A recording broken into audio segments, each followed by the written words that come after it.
Right සුබ දවසක් වේවා එහෙනම් ජය වේවා අදත් පිළිගන්න අපේ channel එකට ඕගොල්ලන්ව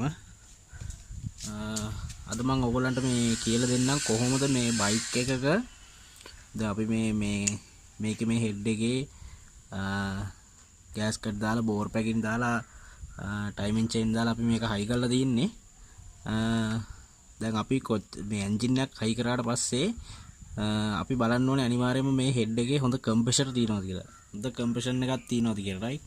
දැන් අපි මේ ප්ලග් එකත් අලුතෙන් දානවා. මේ ප්ලග් නම් පොයින්ට් ගෙවිලා තින්නේ යාළුවනේ ඔයගොල්ලන්ට පේනවද දන්නේ නැහැ. ඉතින් මේ වගේ පොයින්ට් ගෙවිච්ච ප්ලග් දාගෙන දුවන්න එපා. රයිට්. ඒ මාරු කරගන්න අපි දැන් මේ ප්ලග් දෙකත් මේකේ දානවා. මම ඔයගොල්ලන්ට පෙන්නන්න කොහොමද කම්ප්‍රෙෂන් තියෙනවද කියලා බලන්නේ අපි. දැන් මෙහෙම අපි මේ ඇඟිල්ලක් දාලා මෙහෙම ප්ලග් එකේ මේ හිල මෙහෙම වහගන්න තද කරලා බය නැතුව රයිට් ඊට පස්සේ අපි එහෙම සෙල්ෆ් ස්ටාර්ට් අපි ගහලා බලනවා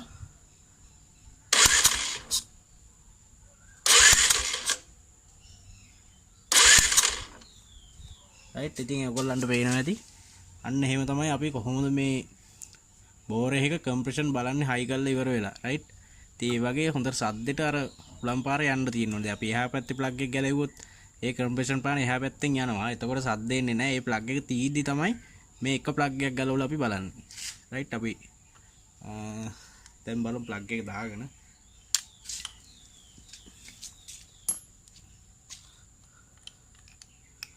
රයිට් අලුත් ප්ලග් එකක් අපි දානකොටත් හයි කරන්න කලින් අපි බලන්න ඕනේ ප්ලග් එකේ මෙතන පත්තු වෙනවද?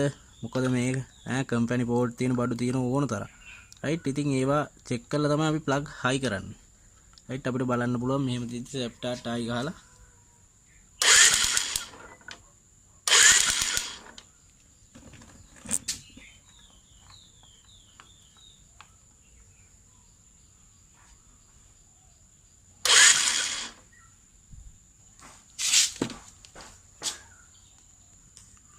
රයිට් අර පේන අර ප්ලග් කටත් අනිවාර්යෙන්ම අපි හොඳට සුද්ධ කරගන්න ඕනේ මේ වගේ රෙදි කෑල්ලක් මේ භාවිතා කරලා මෙහෙම තියලා රයිට් මෙන්න මේ විදිහට පරිස්සමට නියනක් දාලා රෙදි කෑල්ල වටේ අර පොට තුවාල වෙන්නේ නැති වෙන්න දාලා මෙන්න මෙහෙම පොඩ්ඩක් හොඳට මේ පොට සුද්ධ කරගන්න ඕනේ රයිට් මෙන්න මේ වගේ දූවිල්ල ගතිය යන්න රයිට් ඉතින් ඕගොල්ලෝ හයි කරනකොට දැන් අපි මේකේ නම් මේ සුද්ධ කරලා ඔක්කොම තියෙන්නේ මේ රයිට් අප් බලමු දැන් ප්ලග් එක දාගෙන